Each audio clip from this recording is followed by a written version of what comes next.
Some trouble with the line to Victor Lewis Smith in York last week, and apparently the gremlins are still there, so Victor is on his cellular phone. Can you hear me, Victor? Well, no, I suppose you need the sellotape to stop them splitting open. Why do you ask, Ned? Well, what have you been up to this week? What's your report? No, it's not completely healed up, but what about yours? I think we should just play the tape, don't you, Victor? Sorry to contradict you on the air, Ned, but I do think it would be a better idea to play my tape, so... Yes, respect for an older man, Victor. That's right. Down with your knitting, studio manager, push your Zimmer frame over to the big machine with the round things on, push the button marked, go. I'm bad, you know, I'm not nice. Woo! Whip it. Not many people realise this, but the well-known popular song I'm Bad was actually co-written by myself and Mrs. Tribbley some months ago. Unfortunately, a black gentleman with bleached skin, one glove and a high-pitched voice and his rather plain-looking associate with a trunk, a Mr. Merrick, entered my house on the pretext of reading the gas meter, overheard my demo tape, and bang went my world rights. Plagiarism is an ugly business, but so is being a human torch. Last time, when he stole Thriller from me, I did him at the Pepsi ad with a box of Swan Vestas. This time, he'll get a taste of what I did to Nicky Lauder when he ripped off my masterpiece, Chirpy, Chirpy, Cheep, Cheep. Chirpy, chirpy, cheep, cheep. Mrs. Tribbley, hold the ears. I must staple the ears. It's my Whippet's first day at school, so we staple labels to its clothes, ears and shameful parts. I'm a proud parent, stroke bestialist, as I glance at his brand new kit. Caps, shorts, tie, satchel, Pathfinder shoes with hidden compass, rubber, pencil sharpener, conkers, knuckle dusters, 10 grams of crack, a few dozen amphetamines. Mrs. Tribbley, you look ridiculous. Get that stuff off. Not to be outdone, Mrs. Tribbley is dressed up like a dog's dinner. Pork chop on each shoulder, bowl of Winalot over her head, sausage tiara, and a necktie made out of bonio. Right, off to boarding school, you two, because you are fictional characters. You've become more popular than me with the loose ends audience, and I want to write you out. I'm into immolation. 2 weeks, you'll both go the way of Grace Archer. Now, get out! I switch on the radio and tune around to find loose ends. Good morning. I've not got a single thought in my head. Oh, it'll be local radio, I think. Local radio! I was right. Coffee morning, lost budgie, twilight home, wish I was on Radio 1. Okay. I'll tune around something else. Supercilious patronising voice, only 5,000 listeners, and we cost more to run than all the other networks put together.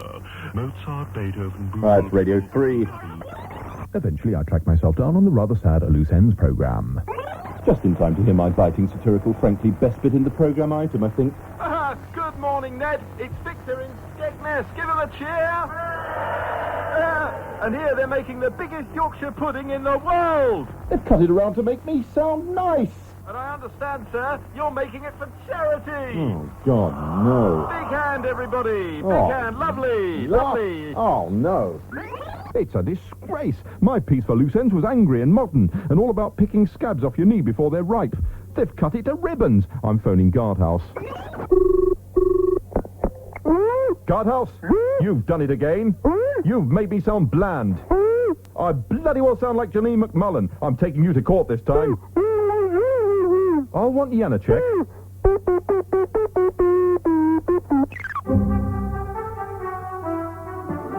Silence in court. Silence.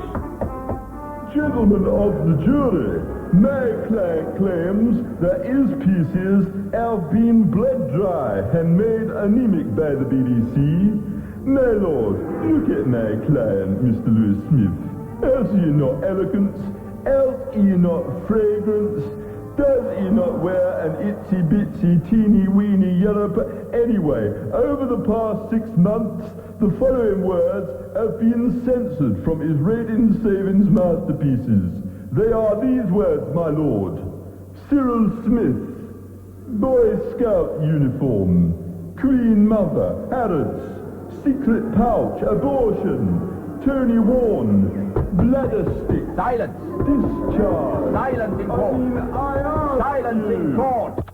I lose the case. The law decrees that my pieces should be bland. It happens to all of us enfant terrible. I mean, if you heard the bits that end up on the cutting room floor from Thora Hurd's Praise Be, you'd know why, in the business, they call her the C of E's answer to Lenny Bruce. Hello, lovies. Welcome to Praise Be, mother.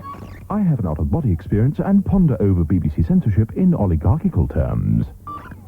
Ultimately, the editorial stance of the BBC is decided by a group of respectable middle-aged executives known as Rubbermen. In the 1960s, these people could be seen at Woodstock looking like Donovan and saying, Hey man, look, don't lay none of that jive mother on me, okay? Now they can be seen behind huge BBC desks saying, Super idea. I'm really coming forward on that one. Excellent. there is a cyclic phenomenon to be witnessed in broadcasting, a sort of media merry-go-round. Radio Critic says programmes are bland, all knitting patterns and home service. Ergo, a BBC Rubberman says, this is 1987, boys, let's make dangerous radio. Ergo, some gullible fool makes dangerous radio. Ergo, the chief director, Rubber, receives a letter from an ex-Indian Army major from Orpington, which contains the magical runes, I switched off my radio disgusted. Ergo, the sky falls in at Broadcasting House, and memos are sent saying, tone it down, don't cause offence. Ergo, a radio critic says programmes are bland. Ergo, a BBC Rubberman says, let's make dangerous radio. The net result of all of this pandemonium achieves about as much as rearranging the deck chairs on the Titanic. That was the sound of a man biting the hand that feeds him. Look at it from the Rubber point of view. Mr. Lewis Smith wrote saying he'd like to be on the wireless. He came to Ali Pali, joked and laughed and bought everyone drinks and seemed a thoroughly nice sort of a chap. So we let him have a go on our wireless. But once allowed on, this turncoat slags off our fine, upstanding corporation. Aren't we the modern angry young man? Well, this time you've gone too far, Sonny Jim. You're not laying that jive mother on us. So it's good night, Vienna. You're finished, sunshine, and so is your piece for this week.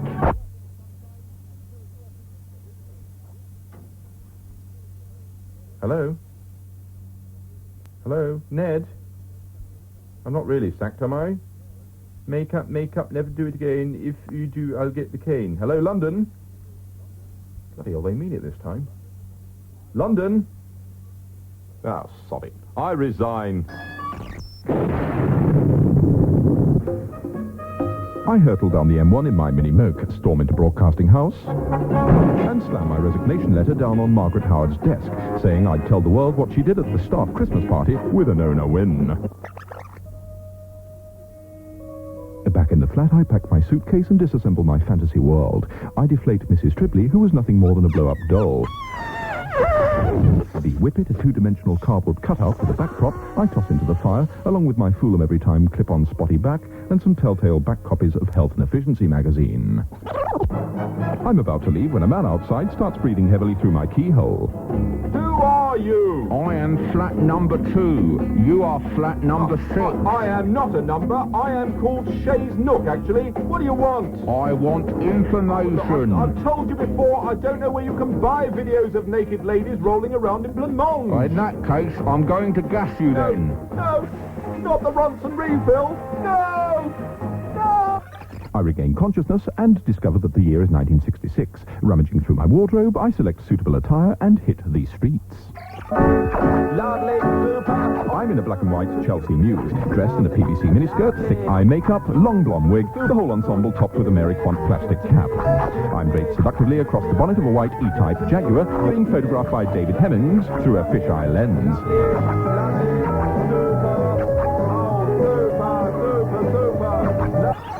Next time, hear how I split in two and become the well-known popular singing duo Milliken and Nesbitt. Incidentally, between you and me, Nering, I've been told that while my tape is running, you lot in the studio are playing Cluedo. If it's true, I'll rip open your nostrils with a boat hook. I suspect Colonel Mustard in the Library of the Dagger. Thank you, Victor. Did you enjoy doing it on the telephone, Victor? Yeah, I haven't got one of those car phones, though. You said I have. But I did buy one of those old red public phone boxes, which I had fitted into the back of my car. Unfortunately, every time I use it, it's 999 calls only, and somebody keeps pissing in the corner.